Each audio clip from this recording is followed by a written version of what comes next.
Donc pour moi, cette opportunité, c'était chaque jour, j'imaginais que demain, c'est le dernier jour de ma vie. Donc il faut bosser comme un fou. Et j'ai été parmi quand même les élèves les plus brillants de mon école. Malheureusement, j'ai échoué, j'ai raté le diplôme 2 fois. Claude, au nom de l'équipe CLI, au nom de la fierté, comme vous venez de dire, de la base, vous avez fait un honneur au CLI pour porter encore très haut la couleur du CLI. Et surtout, je vous dis, nous sommes vos serviteurs et c'est vous qui êtes sur le terrain pour défendre nos valeurs. Nous vous décernons ces certificats de reconnaissance, une marque de réussite, une inspiration pour vos enfants.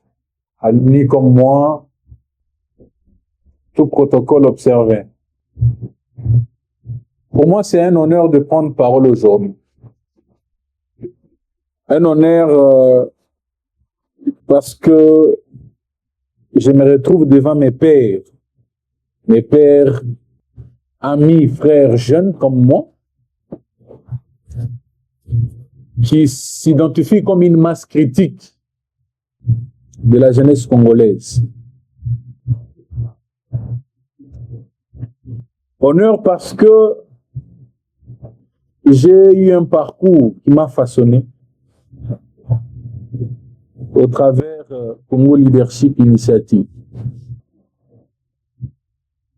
Et je me pose toujours la question, est-ce que j'étais tellement conscient de ce que je faisais ou j'étais en train d'avoir comme parcours? J'étais éveillé, est-ce miracle?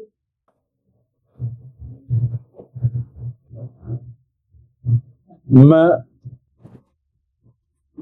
après tout, j'ai compris que il était question à son temps de détecter une opportunité, la saisir et en créer d'autres pour s'ouvrir le chemin. Avant que j'aborde quelques éléments, je pense qu'on va échanger. Ce n'est pas un professeur qui vient avec des théories ou une conférence, mais c'est un jeune comme vous qui partage son expérience. D'abord, en termes de présentation, je suis Claude Mouilly, aujourd'hui marié et père de 2 enfants. Ingénieur et master en gestion de ressources naturelles, actuellement président du Conseil national de la jeunesse congolaise. Je suis arrivé à Kinshasa en 2012. Je venais du Kasaï et j'ai été parmi quand même les élèves les plus brillants de mon école. Malheureusement, j'ai échoué, j'ai raté le diplôme 2 fois.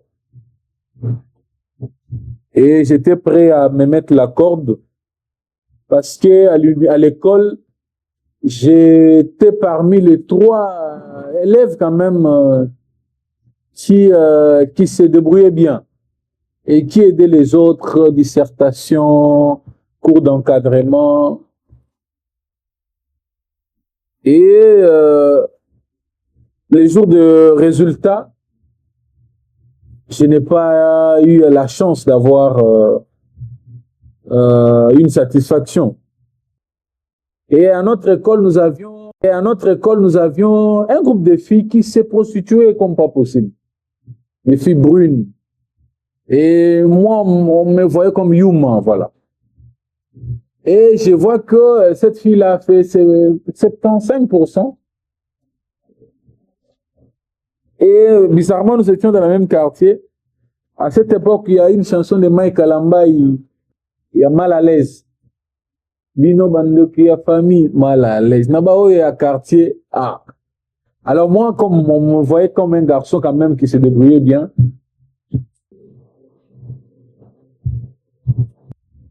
je me suis vu dans cet état d'échec. J'ai recommencé l'école, mais je ne partais plus avec. J'ai sorti à la maison avec une chemise. J'arrive près de l'école, où il y a uniforme nature. Parce qu'après, j'étais découragé. Après, j'ai été invité à une émission, à une chaîne. C'était la chaîne de la mère Mende. C'est après là, on me dit non, on te retient comme journaliste, mais je n'ai pas un diplôme. Comment vous allez me retenir comme journaliste? Et 2 jours après, ils me disent que tu vas présenter un journal. Et j'ai présenté un journal radio comme journaliste sans diplôme d'État, comme ça. Après, la 2e année, j'ai eu mon diplôme. Alors, il y a eu un concours des boursiers des Italiens. Ma mère était déjà à Kinshasa. Elle a fait tout que je participe à ce concours. J'ai pris part à ce concours et Dieu a fait grâce que j'ai connu une satisfaction. Je suis arrivé à Kinshasa, j'ai eu l'inscription à l'UNIKIN en sciences politiques. Demain, pour commencer les cours, les gens de la bourse m'ont dit non, avec nous, tu ne peux pas faire l'UNIKIN. Il faut que tu fasses le test chez les jésuites à Kimwenza. Alors moi, je venais de la pédagogie. Les prêtres m'obligent de faire l'agronomie, qui n'avait rien à voir avec moi. Mais après, parce que dans ma famille, il n'y a personne qui avait la possibilité de me payer l'université, mais j'étais contraint de faire parce qu'il y avait une opportunité d'être prise en charge totalement. Je suis parti à Kimwenza. Des tests de mathématiques, physique, chimie, biologie. Alors j'ai dit, bon, comme je ne suis pas fort en physique, il faut que je maximise la biologie et la chimie, un peu de maths. Et sur les 4 examens en chimie, j'ai fait quand même 70% et à la biologie. En mathématiques, j'avais fait 4 sur 10. Non, 6 sur 10 et physique 2 sur 10. Et quand on a fait la moyenne, quand même, j'étais dans une bonne position. On cherchait que 50 étudiants. C'est comme ça, j'ai été admis. J'ai été admis aussi dans le cadre du projet du foyer universitaire Saint-Paul avec les étudiants. Alors pour moi, je n'avais aucune autre source pour réussir la vie. Donc pour moi, cette opportunité, c'était chaque jour, j'imaginais que demain, c'est le dernier jour de ma vie. Donc il faut bosser comme un fou. J'ai bossé comme un fou en agronomie pour avoir les bons résultats. Et en étant étudiant, on a mis en place une association de jeunes qui s'appelait le Club de jeunes ambassadeurs. Avec M. Christian qui est aujourd'hui mon assistant, pour avoir les bons résultats. Et en étant étudiant, on a mis en place une association de jeunes qui s'appelait le Club de jeunes ambassadeurs. Avec M. Christian qui est aujourd'hui mon assistant. C'est pour dire qu'on ne crée pas de nouveaux amis. Ou quand on arrive au sommet, on ne crée pas de nouveaux collaborateurs. On prend toujours des gens avec qui on a connu un parcours. Et en étant étudiant avec eux, on était avec Christian. Un jour, je suis parti sur, je sais pas, sur Facebook ou sur quoi. J'ai vu formation en leadership et tout ça.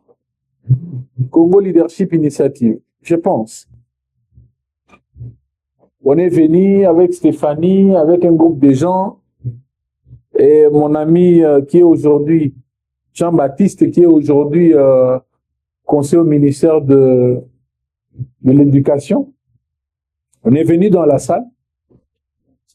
Et le premier jour, c'est M. Robert qui nous parlait du leadership. Il y avait aussi M. Harveil, et docteur Lawrence. Et nous venions que dimanche à 15h14. Je ne sais pas si ça a changé. Alors, quand Robert nous parlait du leadership de Mandela, moi, au retour, ça me faisait mal dans la tête. Je me dis, mais comment aussi moi je peux devenir leader? Je me souviens que nous avions eu même d'autres séances à Saint-Dominique, hein?